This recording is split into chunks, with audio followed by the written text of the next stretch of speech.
assured Casetas this is not a march upon his station, that we will not be demonstrating in front of his station for a considerable amount of time.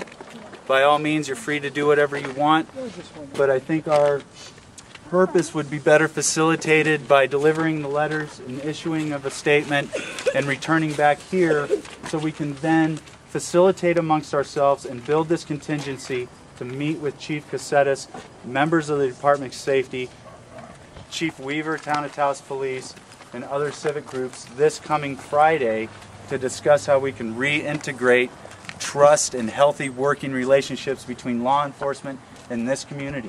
We hope to serve as a model for other communities throughout the country and even throughout the world to address issues of use of deadly force, trust between law enforcement and communities, and how we properly have law enforcement apply policy and procedure that dictates the use of force.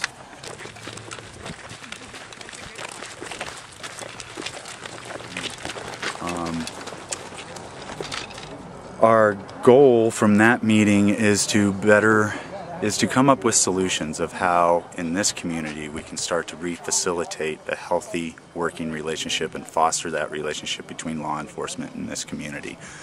There will be a representative from Nonviolent Works present that will be discussing how this incident has affected the youth of this community, particularly the Hispanic youth, and their trust with law enforcement.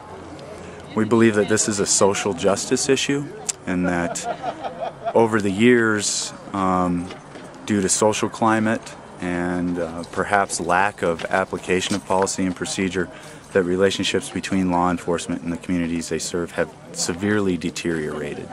And we hope to bring forth solutions to reintegrate that trust and awareness so occurrences like this don't happen again. And this seems like it's just us walking down a road, but it's actually more than that. And so I want to thank you all for being here, for believing in citizen-based democracy. It is much larger than a simple walk. I believe that we have a situation where this lady escalated at every opportunity. What should have been a normal situation, she escalated again and again and again. And then all kinds of bad things happened. You guys would watch the video, you would see that they handled themselves perfectly. What was she trying to hide to go so fast to try to get away? The officer was extremely kind, polite, and followed protocol. Of guidance for you and your department and other law enforcement communities around the nation. I also want to personally thank you for meeting us, receiving us, and for being willing to meet with myself, members of this contingency, Town of Taos Police Chief David Weaver, and others that we are trying to bring on board, civic leaders, civil leaders, to discuss how we reintegrate a healthy working relationship between law enforcement and the communities and set an example for other communities around this nation. Chief Casetas, we thank you for receiving us. You bet. Thank you, Patrick. And again, my name is Pete Casetas. I'm the Chief of the New Mexico State Police, and I appreciate you all coming out. I appreciate how passionate you are about this situation, as I am passionate about it, and I'm passionate about my agency and my officers. I believe that, you know, the state police have worked for years in Taos, the Taos County, Taos area. My officers, I stand behind them as far as the overall job they do. I believe that they work well with the community and will continue to do so. I assure you as Chief that there is a very complete and formal review of this situation. I have a decision to make. I'm the Chief. I take ownership of it. The buck stops here, so to speak, and I understand that. But I need to afford my officers due process as Ms. Farrell will be afforded due process in a court of law. With that said, I have spoken to Patrick and many other members of the community, and will continue to do so. This is a dialogue that needs to move forward. Again, I appreciate your efforts and your concern. I have the same concerns, and all we can do is move forward. Folks, at the end of the day, it's officers that wear this uniform a badge, put on a bulletproof vest every day, and go to work and protect the citizens between the evil out there and your families. And we pride ourselves on being able to do that job. So again, thank you again. I appreciate the time and effort, and hope we can move forward as a group. Thank you. We have come to you asking age-old questions of law and order. Whose law?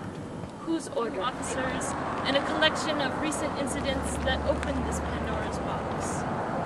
It is no exaggeration to say a police state in America is rising. Police are still on duty and we're still acting this way. How do we know that it would be okay for us to be on the roads again? Again, I appreciate the concern, and I ask that I be allowed to do my job as chief, and that job will be done. All I can say is I won't speak to that at this point, and I really don't want to open it up to a wide open press conference. You know, as the chief, I came here by myself. I believe it was the right thing to do, to meet with the concerns of the community. And again, I appreciate you all being out here. I'd say the cold weather, but isn't it beautiful out here? What a beautiful area. I hear what you're saying. I hear what all of you are saying. I've got your letter. Certainly, I've read the hundreds of emails I've received and correspondence because I need to reach out and know. I need to know those things. But again, I only assurances I can give you as the chief that I'm tasked with a difficult job, and I'll do that job. Thank you very much for all coming out. I really appreciate it. I feel that society has gotten to the point that no one wants to take responsibility, and we are so lucky to have law enforcement officers who are willing to step up to the plate and put their lives on the line every single day. After I heard of all this incident, and I came to bring the officers some cookies and goodies of encouragement, and I asked them for a hug, and I had an epiphany. And my epiphany just broke my heart, and it was how many men have to wear a bulletproof vest to go home. There's not very many men and women who will be willing to sacrifice their lives to take care of us. And all I can say is those who fear the police are probably the ones who participate in behaviors that make them fear the police. And I think it's pretty sad that no one has any kind of empathy or understanding to what they go through. Nobody's bothered to look at the memorial wall of all the dead officers. Nobody's willing to look at their ethics. Nobody's willing to look at the injury reports or all the other things that they're exposed to. And it's so sad to think that not anybody's even saying thank you. I say thank you, officers, men, women. Thank you so much, not just for protecting our community, but for helping my son learn to be a man who respects community. At 28 years old, he is autistic, and he knows what it means to follow the law. So I laid it on him last November, and they tabled the question, and the next month they came around in December. The conversation as well, I know you're talking to speak out. And are you planning to be there? And two ACLU lawyers took our case.